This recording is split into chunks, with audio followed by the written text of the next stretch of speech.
Before I address the rape of Safiyyah, I must point out to the listeners the following facts that can easily elude the attention of people who have not studied the sordid subjects of Muhammad, his Sunnah and Sharia. 1.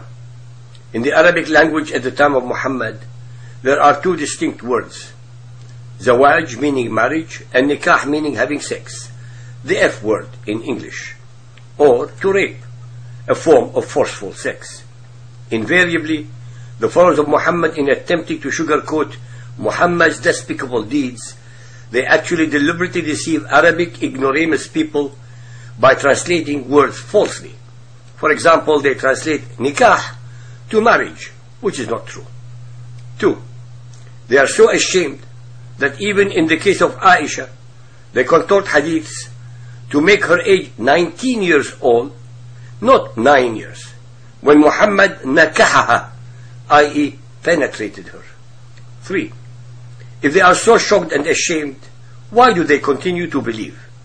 Excellent question, to which the answer is also simple.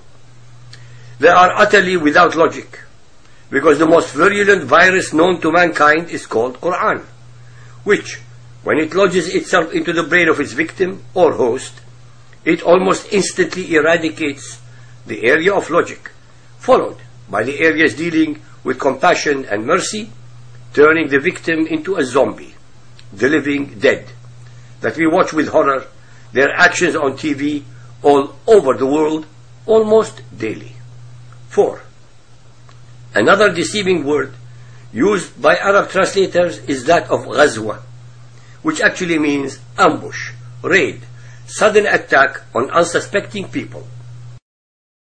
They translate it to battle as if the two opponents were aware of each other's presence and or intentions. 5. Whenever Muhammad wanted to despoil, rape, plunder and slaughter others, he pretended that he received an inspiration from his God, Allah, informing him of the intentions of his would-be victims. 6. The tribes that the Muslims call Jews were actually native aboriginal Arabs who converted willingly to the religion of the Jews, just as were the Christian Arab tribes. These were not Israelites or Europeans, but indigenous natives. They were Judaized Arabs who in Quran's very clear Arabic are called Alladina Hadu. Hence, all the hadith reports about Muhammad that humanity has are the one-sided, uncorroborated, unsubstantiated, and invariably concocted ones by Muhammad and his followers to excuse and or explain away his evil and ungodly deeds. Having set the stage, now I shall address the story as recorded by the Muhammadans in chapter and verse. I'm going to quote almost verbatim from the foremost American authority on Muhammad, Mr. Craig Wynne, in his monumental book, Prophet of Doom. I quote, "Year 7 of the Islamic era got off to a horrendous start. The Prophet, without provocation, led a terrorist raid to torment another Jewish community. Tabari 8.116, Ishaq 0.510. After his return from Hudaybiyah, Allah's Messenger marched against Khaybar. He halted with his army in a valley between the people of Khaybar and the Ghatfan tribe to prevent the latter from assisting the Jews. The motivation for the attack was obvious. Muhammad's militant and mercenary horde was up in arms over his capitulation at Hudaybiyah. Out of control, they would have turned against their warlord if he hadn't found a way to satiate their growing lust for blood, babes and booty. For those who think this conclusion is unfair and overly cynical, consider the following facts. When the Muslims failed to capture the Meccan caravan at Badr, the Prophet stole property and possessions of the Qaynuqa Jews. Following the Uhud defeat, he immediately plundered the Nadir Jews. The siege of the trench was not only the third in a series of 4 battles without booty, it was also bloodless. So Islam's demented dictator provided slaughter, sex and spoil by murdering, enslaving and robbing the Qurayza Jews. The Jews had become easy prey. So following the bootyless and bloodless peace of Hudaybiyah, Muhammad set out to terrorize the only Jewish community within reach that he hadn't previously sacked and plundered, Khaybar. It was their turn to feel the wrath of Islam. Incidentally, neither Allah, Muhammad, Ishaq, Tabari, Bukhari, nor Muslim made any attempt to justify Islam's ruthless assault on the Khaybar Jews. They knew the truth and didn't try to disguise it. Islam was no longer a religion. It was a terrorist dogma. The first Muslims weren't disciples, they were mercenaries. Muhammad wasn't a prophet, he was a pirate. Allah wasn't a god, he was a devil incarnate. And together they were about to prove that they were a blight on humankind. As transparent as ever, these words directly from Muhammad's lips demonstrate that he was working for the Prince of Darkness, the great deceiver, the adversary, Satan. Ishaq 5:11. When the apostle raided the people, he waited until morning, and then he attacked. He came to Khaybar by night. When morning came, and he did not hear the call to prayer, he rode, and we rode with him. We met the workers of Khaybar coming out in the morning with their spades and baskets. When they saw the Prophet and our army, they cried, Muhammad with his force. They turned tail and fled.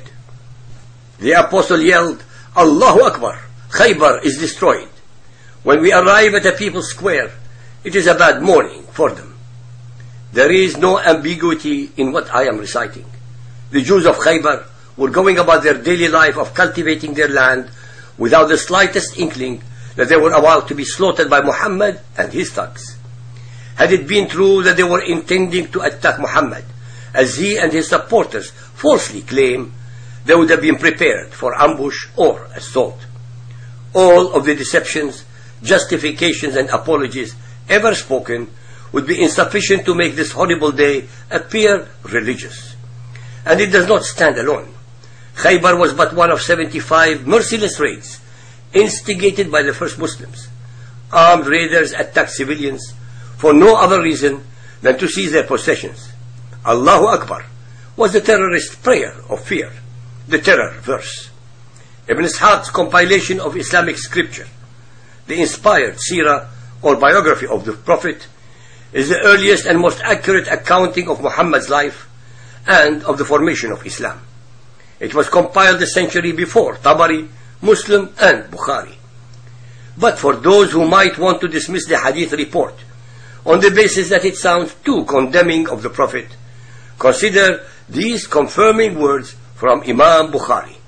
Of his collection, Islamic sages wrote, second only to the Quran, Bukhari's hadith is the most important book in Islam. Bukhari 5.510. Allah's apostle reached Khaybar at night. It was his habit that whenever he reached an enemy at night, he would not attack them till it was morning. When morning came, the Jews came out with their spades and baskets. When they saw the Prophet, they said, Muhammad, oh dear God, it's Muhammad and his army. The Prophet shouted, Allahu Akbar, Khaybar is destroyed. For whenever we approach a nation, evil will be the morning for those who have been warned. The Prophet had their men killed, their children and women were taken as captives. Calling the Jews a hostile nation is a farce. Muhammad and his Muslim militants, according to their own accounting, had either murdered, terrorized, enslaved, or raped tens of thousands of Jews, yet the Jews had killed but one Muslim. The more you know, the worse it gets. This is why Islamic leaders must keep good people from reading these words. It is why they lie to themselves, to our citizens, the media, and politicians alike. Islam is self-destructive, mutilating its own credibility. The warning these Jews were given before evil befell them was no different than Muslims provide today. The 9/11 terrorists shouted Allahu Akbar before they slaughtered thousands. By proclaiming the prayer of fear, Islamic terrorists tell us who they are, what they believe, who they serve, and why they kill. Tabari 8.117. Dia had asked the messenger for Safiyyah. Bukhari 4.143. It was then that the beauty of Safiyyah was described to Muhammad. Her husband had been killed, actually brutalized, so Allah's apostle selected her for himself. Ishaq 5:11. When Dia protested, wanting to keep Safiyyah for himself, the apostle traded for Safiyyah by giving Dia her 2 cousins. The women of Khaybar were distributed among the Muslims. Muhammad made Safiyyah her manumission as her mahar. Perverted is too kind a word for this man. He became the first serial rapist to call himself a prophet. And make no mistake, having sex with a captive is rape. I recognize that this is hard to believe. It's so inconsistent with our popular view of prophets and religions. Yet the bloodied and broken bodies of the Khaybar Jews, like the Qurayza before them, reveal what Islam does to men. Pure, fundamental, original and uncorrupted Islam turns men into terrorists. They become as immoral as the beast who seduced them. The economic plight of the Islamic world is a direct result of Muhammad's unwillingness to engage in honest work. It is why the Islamic nations remain the world's least productive. In fact, Muslims as a whole are destructive economically, stifling far more commerce than they inspire. And that's because their leader was a pirate. Islam was financed by stolen booty and the slave trade.